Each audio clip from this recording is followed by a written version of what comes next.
Happy Independence Day for all who observe. Of course, in the nation's capital, this is a pretty big deal here, but on Providence, it is even more special.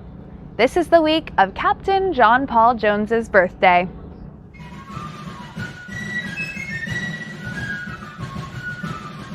Hello, and welcome to another Tall Ship Tuesday.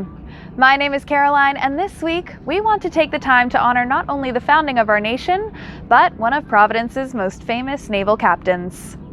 For those of you who are new to this channel, welcome! We are very excited to have you here.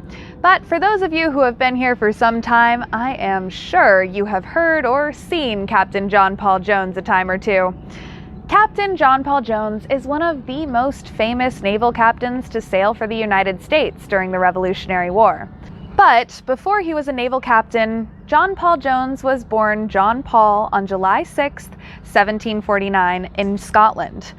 From an early age, John Paul loved the water, and by age 12, he was apprenticed to a merchant shipper named John Younger. But unfortunately, Younger's business failed in 1766 when John Paul was just 19 years old. After finding a new ship, he quickly rose through the ranks. On the way back to Scotland from one trip, both the captain and the chief mate died suddenly, leaving the ship without command and no way home. Bravely, John Paul took command and guided the way safely back to port, and so for his heroics, he was promoted to ship's master. In 1772, at age 23, John Paul took command of Betsy as a part of the Royal Merchant Service and began trading between England and the West Indies. It was there where he started to see some true success and made a small fortune. But that is also where he saw some of his greatest hardships. There was a mutiny on board his ship just a year later, and when John killed the ringleader, he then had to flee to the colony of Virginia. It was there that John Paul took on the new title of John Paul Jones.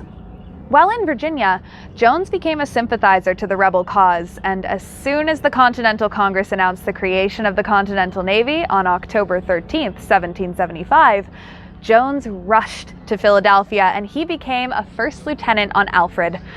Officially, Jones joined the crew of Providence as his first naval command as captain in early 1776 when he was just 29 years old. The rest is history. If you want to learn more about the Revolutionary War hero, Captain John Paul Jones, let us know down in the comments below. While you're down there, check out our adventure page where you can see some pictures of the captain as well. And if you would like to meet the captain in real life, we would love to see you here in Alexandria, Virginia at the Senator John Warner Maritime Heritage Center, home port of Tall Ship Providence. Thank you all for joining the Tall Ship Providence Foundation on this Tall Ship Tuesday. If you liked this video, please hit the like button and consider subscribing to the channel. We put out new educational videos each week about maritime history, seamanship, tall ships, and even the occasional sea shanty. Until next time, we hope to see you back next week on another Tall Ship Tuesday. Bye!